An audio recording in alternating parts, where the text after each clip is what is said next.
The task is complete and the OLED is set up. I don't have it turned on yet, but I will turn it on and test out some 4Ks I got. I'm gonna test out a 1917 Avengers Endgame, The Dark Knight. Now, first thing, if you guys want to get this OLED TV, do so. It is absolutely amazing. But a little warning, you see this stand that goes all the way down here? Yeah, that was a piece of trash to set up. I pulled my back because I was doing it by myself. I finally manned up and asked my dad and my brother to help me out, but oh god, my back is killing me. That shit weighs like 80 fucking pounds. Like, I don't know if I can get a good, yeah, it's way too dark, but there's this flat bar section which doesn't really weigh that much, but then it's connected to another piece, and that piece weighs so much. It weighs so much. Why is it so complicated? And trying to install the 65-inch by myself was so stress-inducing because, like, I just spent $3,000. I'm scared it's gonna break because look how thin this is. This is so thin. Like, what the fuck? It's thinner than my nail. So yeah, sorry about all this mess. I was moving stuff around, and because this place wasn't usually a TV room, but I MacGyvered some things, moved boxes out of the way and stuff. It's pretty cluttered, but you know, it does the job.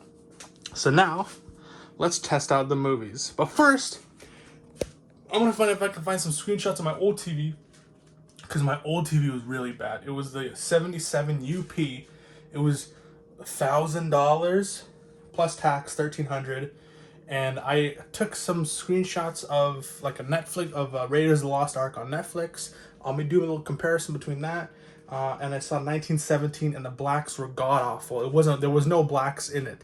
It was all grays, and there was like lighting like around here. There was light blotching all around the TV, and then it was starting to seep through here. So now I'm going to show you the differences between a shitty TV and a premium high quality OLED TV. And I just want to say I am so impressed. I'll show you a little scene from The Dark Knight. I have it because it was, again, as I said, it was filmed on 70mm IMAX. So here's the infamous scene. What do you believe in, huh? What do you believe in? Look at that, dude.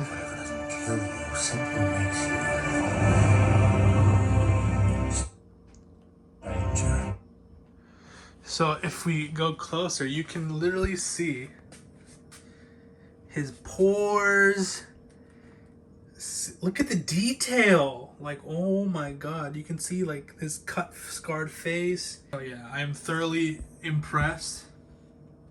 And oh my Jesus. Now, I wanted to show all of it, but it'll take a long time. So I'm going to show you this and Endgame, just to show you the differences between a Super 70mm IMAX scene, the detail of it, compared to a digitally shot film. Okay, notice the Titan confrontation. Look how deep the blacks are. You can't even tell. Like, wow. I'm obviously muted because I don't want to get claimed. But look at this. Even the motion looks amazing. Let's see if I can get another shot. So now this is the scene where Thanos like pulls in the moon. Oh, look at that, dude. Look at that. Wow. I'm like in awe right now. Look how amazing this looks. Okay, and now we're at the 4K. This is a close-up of Thanos. Just look at this, bro. Look at the detail. Look, you can see the individual wrinkles on his chin. You can see like the glisten of his stubble in the light. It's just amazing. You can see the wetness in his eyes.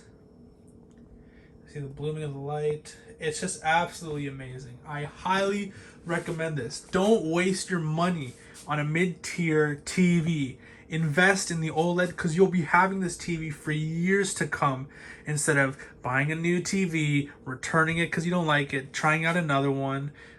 Trust me, this LG OLED 65-inch C1, the self-lit OLED, is a game changer.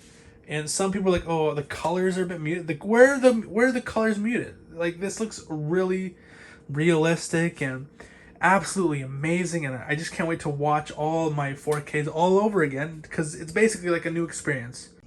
So this first, I showed you the screenshot of this cave scene, or of this mine shaft scene.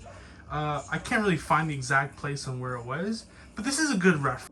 And now here is, I showed the other screenshot from the other TV, and this is my new OLED. Look how black everything else is. Like my room is completely black now because there is no light shining. My other TV was not like this. Now, it doesn't really do justice on my camera, on the phone camera, because it tries to brighten up everything, but you can tell just the differences in the blacks and stuff. Like if I zoom out all the way, you can tell how dark the scene is, but you can pick up the details, like the highlights of the water droplets on his face, and it's just so amazing. And I'm like literally like in awe of how like good this looks. Like, gee. This first scene, the black's really good. Let me go to this scene where you can see all the reds of the roses, and it just looks absolutely phenomenal. Look at that. Like the red flowers, the greens, you know, comparing it to the people's face. You got the blue in the windows. It's an absolutely stunning picture. And for being a streaming service, and for my Wi-Fi not being the absolute best because my modem is upstairs and I'm in the basement, it looks really good. Now there is motion artifacting when like rapid movements, like if you see them clapping and stuff, it's pretty noticeable. Now I'll go to Harrison Ford's face, very handsome face, but you can see when it comes, oh, it's a very not flattering angle, but you can tell when I go close up, you can see the grain. It is an older movie, what made on film, but it looks absolutely amazing. Let me go to the scene from my screenshot.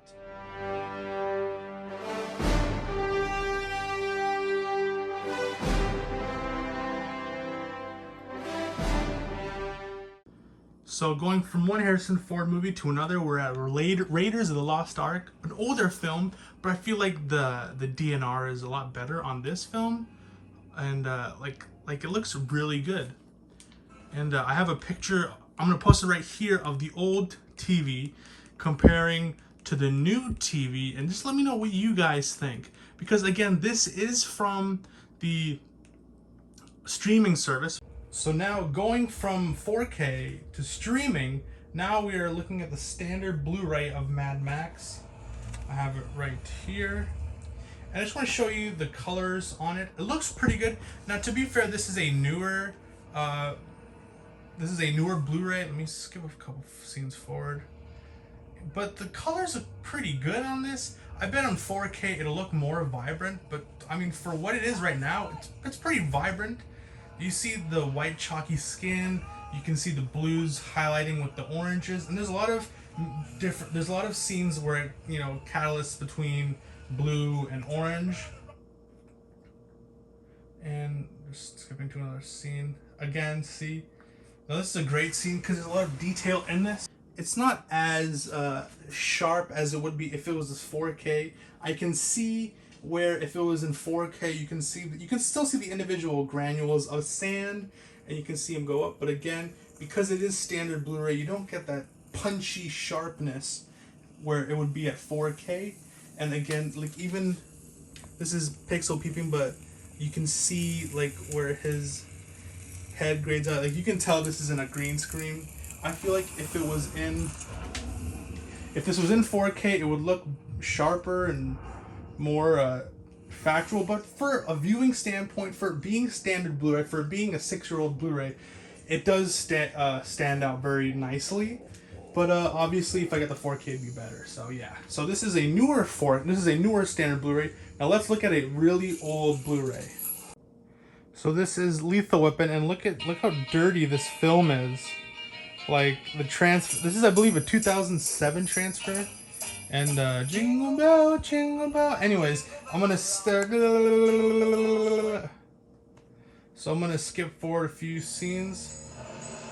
This is a really old. I kind of like it. Adds like an aesthetic to it, but I really want a 4K transfer of this film because this is one of my favorite films. I used to watch this with my father all the time when I was a kid. And when you were a kid, there's like drug deals and sex scenes. Yes. Exactly. So you know what? It upscales pretty good. Now this is a almost 15-year-old Blu-ray transfer, so obviously you're not going to get the best quality, but for the TV standards, it keeps the blacks really black. It keeps the lights nice and vibrant. You can see the colors. You can see the blue in Mel Gibson's eyes. You can see the color shining off his hand. You can see how depressed he is because his wife is dead. Jesus Christ. But the Switch is not connected to the network. Why the hell did I... Anyways, that was an older Blu-ray. Now I'm going to compare a DVD and a... Because I have Dunkirk, which is it's an amazing standard Blu-ray. It's one of the best standard Blu-rays I've seen so far. So I'm going to compare the standard Blu-ray to a DVD. So here we have the opening, not the opening, but the second shot of the air. You can really tell the blues and stuff. Now this is the DVD, and you can tell, like, if I zoom in, you can tell it's really not the best. The DVD quality is DVD quality. You're not gonna get the best, but I mean, it upscales to a point. There's some weird motion. I think I have to turn off some feature, but I just want to see the. You can even tell the audio is pretty good too, but on this TV the audio is really good. The vocals are really bassy, but some of the exterior sounds are a bit tinny, but I mean that's not the worst I had to deal with. The UP77, everything was tinny, vocals were super quiet, and everything was like loud besides vocals. But you know what, this is pretty good. This is quality standard. I wouldn't mind watching this. It adds like a little old school effect, like it looks like it's a really old film, but it's not. It came out a couple years ago. So now we're gonna check out the Blu-ray and see how that compares. Okay, and now here we are at the standard Blu-ray. This is like night and day. The textures, the outlines of the people are a lot better. There's a lot less aliasing. Like there's not like jitteriness motions with the borders. Sorry about that. Again, the colors are muted. I think they're trying to go for that look. It looks really natural. The shading, the blacks are really nice. There's a lot of grain, or not grain, but noise. Yeah, I guess there is grain because it is a Christopher Nolan film. The colors are a bit too much. Again, this is not a calibrated TV. I forgot to mention, this is not a calibrated TV. This is just out of the box settings. I put it in darkroom mode, ISF darkroom. It looks really good. The colors on the people's faces and the skin, but you can see the blood, and because it is a bit cold, you can see their noses get a bit red, their ears are redder, and all that stuff. So it's a very nice film. So that was the OLED C1 in a nutshell. Not too technical. I know it is a 3800 by whatever screen. I don't believe there is HDR, but there is self-lit OLED pixels. There is the AI processor, the 4K, and I would say this is a great, amazing TV. I have never seen such amazing details and light and contrast difference between different movies. You can really, a lot of things stand out. Like if you have a DVD, the things are going to stand out. Maybe you have to play around with the settings of DNR, maybe some smoother motions, but this is just for out of the box settings. I think it's done really amazing. Let me know what you guys think down below. Sorry if it wasn't as technical as you guys might have thought it would be, but hey, I'm just a 20-year-old who really likes movies and wants to see them in the best possible quality. Now I'm gonna start moving this around so I don't get any burn-in, please. Thank you. And so yeah, thank you so much for checking out a video of mine. Don't worry about that. That's not. It's just I think it's a bit of glare. That's not like a thing. See, that's just the glare coming from this light because it's very bright. The whites are very bright and the blacks are very black. So obviously you can get that with an OLED. So yeah, thank you so much for watching another video of mine. Wasn't as technical as some people would expect, but I am using the Sony 4K Blu-ray player. I'm using the UBX 700 by Sony. It is the 4K player. I saw films at home, gave it a very rave review, so I decided to pick it up myself. But that was the player I was testing all these Blu-rays on. Let me know what you guys think down below, and please leave a like, subscribe. If you guys love physical media, if you like movies, make sure to subscribe because there will be a lot more to come. Thank you so much. I have been Mason. This is the Mockbuster YouTube channel. Have a good night, day, evening, afternoon, morning, whenever you're watching this, and please stay safe and God bless.